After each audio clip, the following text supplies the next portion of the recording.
The Grand Assembly of Galactic Civilizations had convened for the most important peace summit in 3 millennia. Representatives from over 200 species gathered in the crystalline halls of Nexus Prime, their various forms of communication creating a symphony of clicks, whistles, electromagnetic pulses, and bioluminescent displays. The topic: how to integrate the newly discovered species from the third planet of the Sol system, humans. Ambassador Zethary of the Crystalline Collective adjusted her translucent form nervously.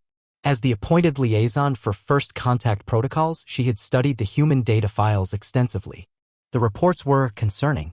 These bipedal mammals had somehow achieved faster-than-light travel despite having only one planet, no hive mind, and an alarming tendency toward what they called individual thought. They should arrive within the next solar cycle, announced Prime Coordinator Vex through a series of harmonic vibrations that resonated through the Assembly's shared consciousness network. Remember, we must make them feel welcome. They appear to be a warrior species that has somehow achieved peace, a fascinating paradox.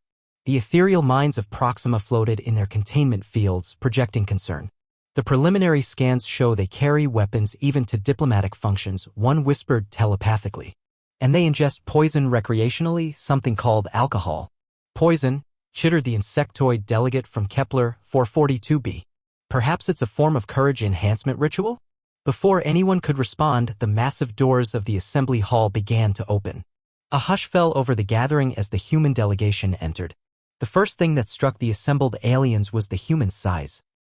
The intelligence reports had mentioned they were approximately 2 meters tall, but seeing them in person was different. They moved with a fluid grace that seemed almost predatory, their forward-facing eyes scanning the room with an intensity that made several species instinctively activate their defense mechanisms.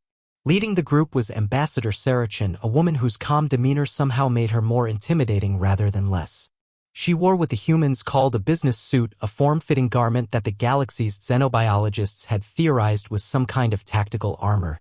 "Greetings," Ambassador Chen said, her voice carrying across the vast chamber without technological amplification.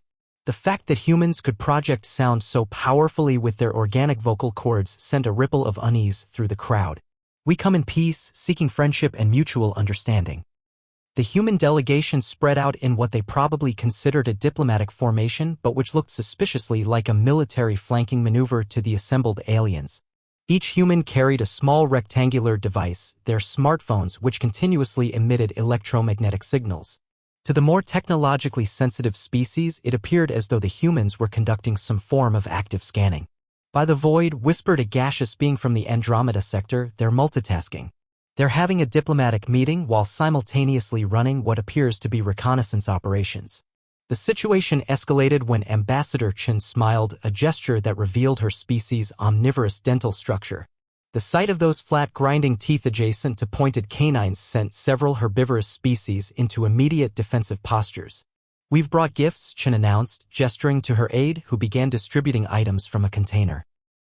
"Coffee beans from Earth and some of our music." The coffee beans were immediately scanned by the Assembly's security systems, which detected high levels of caffeine, a known stimulant that many species considered a mild toxin. The fact that humans consumed this substance daily, often in large quantities, led to frantic whispered conversations about their metabolism and pain tolerance.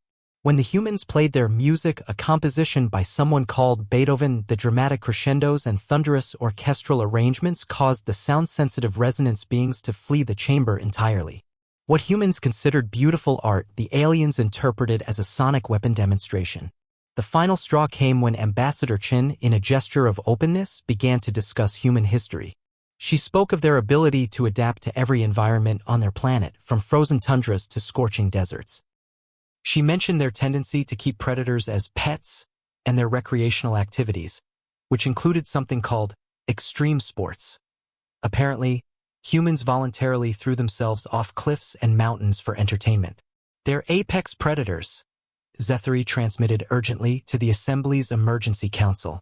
"They've conquered their entire planet, survived ice ages, and now they're here, offering us gifts of poison and threatening us with sonic weapons while discussing their combat history." By the time Ambassador Chen finished her presentation, half the Assembly had quietly evacuated. The remaining delegates sat in stunned silence, trying to process what they had witnessed. "So," Chen said, looking around the noticeably emptier chamber. Shall we discuss trade agreements? The humans, blissfully unaware of the terror they had inspired, waited patiently for a response that would be a very long time coming.